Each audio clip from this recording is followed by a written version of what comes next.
Hello, and welcome to the Audio Time Capsule Episode 2. For those of you new to the show, I'm comedian Simon Kane, and this is the podcast where I invite a guest on, they ask themselves 20 questions, and a year later they come back on and answer them. I then edit it so they are talking to their past self. All past voices will sound like this, and all future voices will sound like this. To give you an example, here is a very quick question and answer I recorded before this guest arrived. How's your foot, Simon? It's currently the middle of the Fringe, and you are in a lot of pain. Has it gone? I hope it has. If it's still hurting in a year, probably go see the doctor or cut it off. Hello, past me. My foot is fine. It actually stopped hurting about an hour after we recorded this because I don't know why. It just stopped. It was really nice. The sort of side part of my foot, I think, was rubbing against my shoe, and there's a lot of walking to go on in Edinburgh, so I was just uncomfortable for about 3 days, and then literally the afternoon after I recorded this with Robyn, it just went. So no, you didn't have to cut your foot off, which is a plus point already in this podcast. The guest today is my friend and comedian and promoter, Robyn Perkins. This episode was really interesting as she had a lot of changes happen in the last year, and we see how that impacted a lot of her plans and how she worked around them. And I honestly found this quite inspiring, but I also found it really interesting how challenges can mold your year and your perspective and your outlook on several parts of your world, including romance, business, work, and health. I won't say much more as I just want to hit play on this episode. But if you're new here, please do hit the subscribe button. If you're old here, please do give us an honest review in iTunes. And either way, please do consider joining the Facebook group. It's called the Audio Time Capsule and it's on Facebook. And if you're not on Facebook, you can follow us on Twitter at Audio Time Travel. But for now, let's open the time capsule of Robyn Perkins. Hi, my name is Robyn Heather Perkins. Today's date is Monday the 15th of August, 2016. I am currently sat in the Sweet Venues in Grassmarket. I am feeling excited about what I am going to ask and what I'm going to say. Hi, my name is Robyn Perkins. It is August 20th, 2017 at 10:30 a.m. We are in the Sweet Venues, sweet Apex Hotel Venues, and I am about to record after 1 year. I'm a bit scared because I don't think I've completed any of my goals. I'm kind of hoping that Simon actually does it for 2 years. I need more time. Can I just have another year? Can we do it next year too? No. Last year at the Fringe, you brought a show called Robyn Perkins is a Work in Progress, which I think was about between 30 and 40 minutes. How has that show developed over the year? Have you actually come up with an ending to your show? Well, I've gone in a completely different direction. I'm doing 45 minutes because I broke my ankle, but I think I've actually completely changed it. I've dropped that theme. I've now started doing some neuroscience and am doing a show called Robyn's Bad Decision Time, which is all about making decisions. So while I don't have an ending to Robyn Perkins is a work in progress, I do have a very solid ending to Robyn's Bad Decision Time. So yeah, awesome. Yay. I know during the Fringe you were writing every day, and last year you wrote a lot since Christmas. Have you actually kept up with that goal of writing every single day? I mean, Robyn, writing every day is a big ask. But no, I actually have written, I think out of the 45 minutes I'm doing, I don't know, about 30 minutes is new. That's probably bad. I don't know if that's good. I don't know. But I've been writing. And yes, not every day. It was asking a lot. Almost every 2 or 3 months. No, I've been writing regularly. There, yeah. Mm-hmm. What percentage of the jokes that you were using in 2014 and 2015 are you actually still using today? Are you still using the anal joke? Oh, that is cheeky. Oh, you. Yes. But that's the only, no, that's not it is the only one, except for when I'm doing guest spots, because then I don't want to do stuff from before. But in my main show, I think that's the only one from 2014. It's a good joke. I love how you asked percentage, though, because I genuinely was already thinking that. But I think that's the only one. I think the anal joke is, yeah. Yeah. Except for my, again, guest spots. That doesn't count, because then you don't want that in the show. All right, 2 minutes. Probably 2 or 3 minutes. That's it. It's a good joke. Yeah. In 2016, you called the show Robyn Perkins is a Work in Progress. And I know you were thinking about calling your first hour Black Man and Robyn. Is that the title that you actually have decided on? No, it is not. It's not because I don't like it, but there were some people that I shared the title. Everybody who saw the show that I was developing into that hour understood where I was coming from and understood why I was calling it that. However, taken out of context, it wasn't even that many. I think it was 2 people that were like, "Ooh, no," which just frustrates me because I didn't have the guts to. Well. It made me question it. Having said that, I am going to do that show, probably in 2 or 3 years. So it's not something that I'm going to let go of. I don't know what it'll be called. But, yeah, the show is completely different now, so, which is exciting. So it's no longer called that. Robyn's Bad Decision Time. Yeah, much better. Also, in the show, you do feature a certain black man that you are dating. Are you still with him? What does he think of the show? No, I'm not with him. I'm dealing with it. I'm not. No, it's he's moving back to Nigeria, so we apparently he hasn't moved back yet. Someday, maybe in 5 years, but no, we're not together. It's fine. Yeah. No, it's good. It's good. Every day. It's good. Oh, I'm sorry to hear that. How has that affected the show? I did get 1 joke out of it. But it's fine. It's a good one-liner. I'm not going to lie, but yeah, it's fine. What are his comments on how the show has developed? Knowing that he's seen the show from its starting point when it was just you discussing it over Skype with him in December of 2015, what are his thoughts on how the show has developed? So he hasn't seen the new one since it became all different. However, and this is true, we broke up.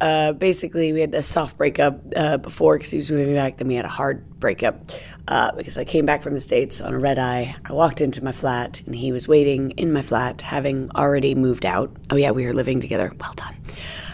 Yeah, he was waiting for me, having already moved out. That was how I was greeted with the breakup. And, of course, I had a red eye, so I was going to go to bed because I had a gig that night. And we had this moment where we were kind of laying in bed, saying goodbye after this breakup. And he was like, I'm going to miss you.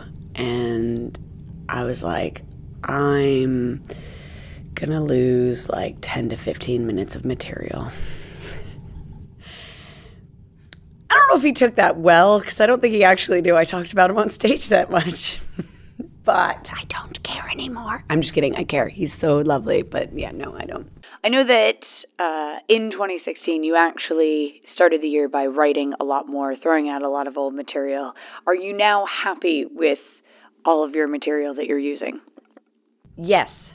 Actually, I very much so. I had a very hard Edinburgh 2015. I lost a lot of my confidence in my material. And I think it wasn't even until a few months after Edinburgh 2016 that I actually became confident in my material. I think I thought after 2015 I would just be an MC forever because that was my strong point. But now, especially in the past 6-8 months, my material's good. I know I'm not supposed to say that because I'm American, and I'm supposed to be I'm supposed to be oh, I'm sorry, it's not very good because I'm British. But no, I'm happy with my material. Yeah. Have you actually used that new material to get tryouts at clubs? Yes. For example, have you recontacted all of the clubs that you kind of held off from getting into, like Jongleurs? Have you actually called the Comedy Store back to get another 10? Because I did one a year ago, and they were like, we'll have you back. But like they were like, your persona, your stage presence is great. Your material is not good enough. Call it, like, we want you back, but just call us when you've written a new 10. And so I was like, I will have had one by a year from now. And they just were like, no, just call us when you have a new 10. Fair enough. So I want to see if I've actually felt like I have done that. Yeah, I have, actually. I have. I haven't done the store yet, but I've done many other ones, and I will be, I'm now gigging for a bunch of clubs that I even better than I thought that I would be. I don't know. Okay, I'm torn. My British passport, my American passport are currently competing in my head because my American passport is like, drop all the names of the clubs that you're in. And my British passport is going, just apologize for any success that you've ever had. And I don't know what to do. But yes, I have. I've done a bunch. And they're good. Fine. I'll just say top secret and off the curb, just as 2. Okay, but that's it. That's all I'm dropping. Another show that you... Wait, can I go back? And I'm a resident MC at Angel. I mean, just a little bit. Okay, good. Congratulations. Ready for the next question? Yes. Another show that you were thinking about around July, August of 2016 was a sexual science show or a sexual math show where basically you do material about attraction that is scientifically based. What's happened with that show? Are you still working on it? Is it something that you're interested in? Okay, so kind of yes. So on one hand, my Robyn's Bad Decision Time has a bunch of science in it. It's not like sexual, although I do cover like attraction on a genetic level, but it's not like sexual. I would say 16-year-olds could come, apart from the anal story, which is very much still in there. So... but it is in there. And then the sexual story as well. So a few months ago, I was at the STI clinic just getting tested. I'm all clear. But I'm not embarrassed by it either. We should totally be comfortable with getting sexual health tests, FYI. But I met the woman that I was working with. It's very nice, and we're going to have coffee. And I think I'm going to write either next year or the year after that because I am doing my first hour next year, so I want to really focus on that. But there is going to be a show somewhere like Stories from an STI clinic where, because I think that people shouldn't be embarrassed about getting STI checks and like talking about it because that's, everybody gets chlamydia. Am I right? Anyone? No. But we did like a good percent, more than talk about it. And if everybody was just okay and realized that it's not a big deal, then it wouldn't spread as much. So I just think if we can chat about it more. Okay, I'm sounding a bit dirty right now. I get that, but it's going to be fun. So I am working on it, but overwhelmingly, my material is way cleaner. Like whenever I do shaggers now, I got to really pull back to 2014 material. Yeah, that's when I use it, and that's okay. Okay. Did you actually perform that show in Cambridge, or did you not get the gig? Forgot about that. Thanks for bringing it up. I didn't get it. I didn't get a gig. It was just a festival on the body, I think, and I didn't get it. It's fine. I'm over it. I'm not. Off of the back of that, how successful is your live work at the moment? Are you still able to afford Able and Cole vegetable baskets? Yeah, I am. I love it. I am doing well live work wise. I probably shouldn't say that because I know how hard the live circuit is, but I'm very grateful to be one of the resident MCs at Angel. So that is kind of fills in the diary, but and Laugh Train Home is going really well every Wednesday, and we're starting up Tuesdays as well. And then with other live work, it kind of slots in. So I'm pretty busy, and I love my fruit and veg. It still makes me happy every single time. I had a date. Yeah, that's right. I'm dating again. So no, I mean, I had a date with an investment banker, hoping for a personality. No, I don't. Never mind. And he's making fun of my Able and Cold veg box and was like, "Oh, you're still middle class, and you like it because you're very posh." And I was like, "No, I like it because it's a symbol of me." Not making it as a stand-up comic, but making it enough that I can afford organic vegetables that are delivered to my door. And I love it because my grocery store is really expensive, even though I love them and they're very nice and I'll still go there. You get a mystery veg twice a week. It's like a surprise every week. It's like Christmas every week. I love them. I hope that doesn't come across as the thing I'm most excited about on this podcast, but I really love my veg box. For the past few years, you started a club, Laugh Train Home, so that you could MC regularly. And that has evolved into you actually promoting and booking quite a bit.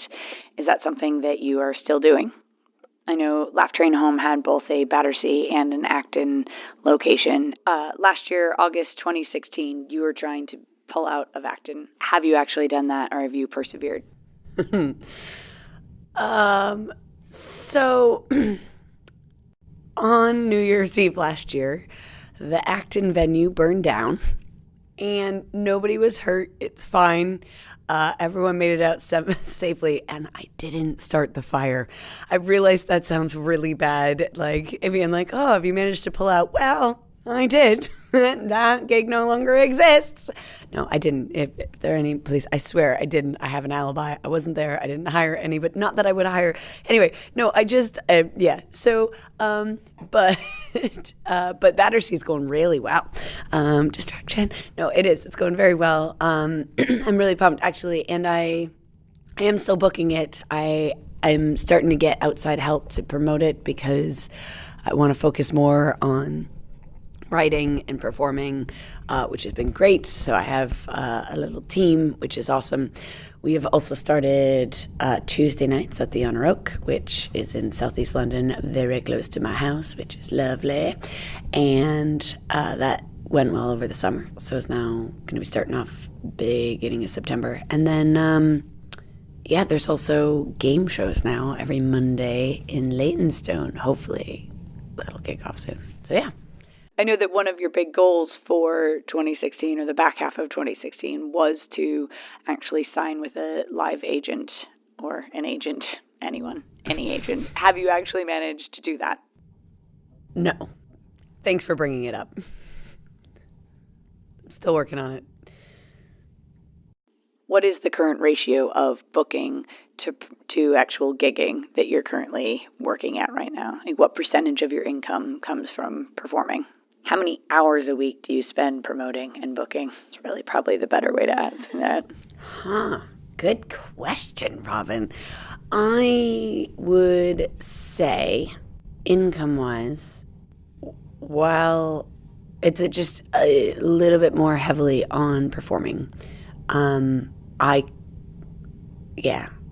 don't know, 65, 70% performing, but I could barely survive just on performing, which is exciting. I couldn't get a veg box, though. No veg box. Veg box comes from the promotion. Time-wise, it varies. Again, I have somebody new on my team who is amazing, and she has allowed me to actually focus just on the performing in Edinburgh because she has taken on everything, and hopefully it will become a much bigger part of the team so I can just focus on performing. I know also in August of 2016, you decided you were going to come up with an Alias booking name so that nobody would know. Have you actually done that? If so, do you find that the comedy community is less nice to you? Have they actually worked out that who your alias name is? Was Black Man the right decision? I mean, as an alias promoter name. No, I didn't. I tried for a very short while. And then I just accepted it. It's just, so I have no idea. I have no idea if I have 500 friends or one friend in the comedy community. No, I don't even think it's Simon Kane. He might have me on here just because I'm just kidding. But I might have no friends, especially after that. No, no, I didn't. I just owned it. Whatever. I book. It is what I do. Hopefully the people that I book know me well enough to know that performing is what I am first and foremost. Did you find that agents were less interested in you because you do so much booking and promoting? Yes. Taking a cut of my live doesn't really make sense. I fill my diary on my own. Between Laugh Train Home and Angel, that, is already, 70%, 50% of my life. There just isn't a lot of room. And so I can definitely see how that would be undesirable to take me on. I know in August 2016 you were having a lot of foot problems, or you had been having a lot of foot problems since actually about September 2015. Have you actually managed to get referred by the NHS yet, or are we on 2 years now? Nope. Yeah, after Edinburgh, I went through another 5 months waiting for the NHS. I finally saw somebody on December 5th who suggested I just get a cortisone shot and call it a day, at which point I had a massive breakdown, finally booked in with private. Then I went home to the States for Christmas. 5 hours before my flight back to the UK, I went ice skating, fell. I broke my ankle. I was then on bed rest for 2 months. However, because I had stalked my doctor on the private, figured out that he had half of his practice public when I landed, because I flew with a broken ankle. Yeah, I flew. I couldn't sleep the whole flight. It was lovely. Flew 5 hours after I broke my ankle. I landed, hadn't slept in about 45 hours, went to the A&E that he was based at, so finally I'm on his team. I had the first surgery beginning of January, so I lost about a month and a half of work. But they've finally given me an MRI and admitted that I have an ankle of a 70-year-old woman. So I have torn ligaments on the inside and outside of my ankle. I have ruptured the ball of my foot, and I have to have a major ankle reconstruction in January because I was going to do it in September, but it's such a major surgery that they weren't sure I was going to have enough calf muscle by then. With muscle dystrophy, I didn't want to have permanent damage. So no, I'm still sorting it out. Oh, and to get a cortisone shot on the NHS also took 4 months in their emergency list. I couldn't walk more than 2 or 3 minutes without pain, so I've also paid privately. And that's not a diss on the NHS. I love the NHS so much. It just needs funding to function. But I do love it. I'm a big fan of it. But no, my ankle is still completely messed up. I'm actually up in Edinburgh with a brace on my ankle, and it's been frustrating. But hopefully this time next year, when we do it again next year, so I can have completed my goals for next year, I'll be all right. I'll be walking around. It'll be great. I'll maybe even jump. I'll be doing jumping jacks during the whole podcast. It'll be great. I might be out of breath, but yeah. Again, in August of 2016, you were quite concerned about some weight gain, probably due to the fact that you only hang out with your boyfriend instead of playing water polo. Have you actually managed to get that under control? Are you playing water polo regularly? Well, due to the ankle, not playing water polo regularly. I have lost weight. Actually, somebody from the guy who runs Bound and Gag came to see my show yesterday and was excited. So we'll see where that goes. But he was like, "Oh, Robyn, have you been to the gym? Because I look like you're more in shape." And I was like, "Yeah." So I don't know if that's just the stress eating away. I was very much in shape. Then I broke my ankle, so then that was not good again. But now that I'm allowed to cycle, it's been coming. And obviously, I can't cycle in Edinburgh, but yeah. So yeah, I'm getting there. I'm not all the way there, but I can, fit into a pair of jeans, so that's good. Are you still cycling to gigs on that amazing pink fold-up bike? Oh, Maverick. I love it. Now that I'm able to, it was so sad when I broke my ankle. My bike just sat there for 2 months. No, more than that. I didn't get the clear until April. 4 months, my poor little bike had to sit there not being used. But since I've been cleared, I've been cycling everywhere. Yeah, I love it. I'm back on. It's been great. And yeah, he's happy again. It's very exciting. I love math. Bright pink Brompton. Why would you get any other color? Why? I don't understand. Have you gotten into more radio and presenting? No. I want to. I just haven't had an opportunity. I am also, since the breakup that I'm dealing with, I really am fine. I'm not. No, I am. No, but I totally am though. But yeah, then I no longer have access to that radio station, so I haven't done any other radio stuff since. But having said that, I would love to. I want to, but no, I haven't. How is your hip hop radio show going?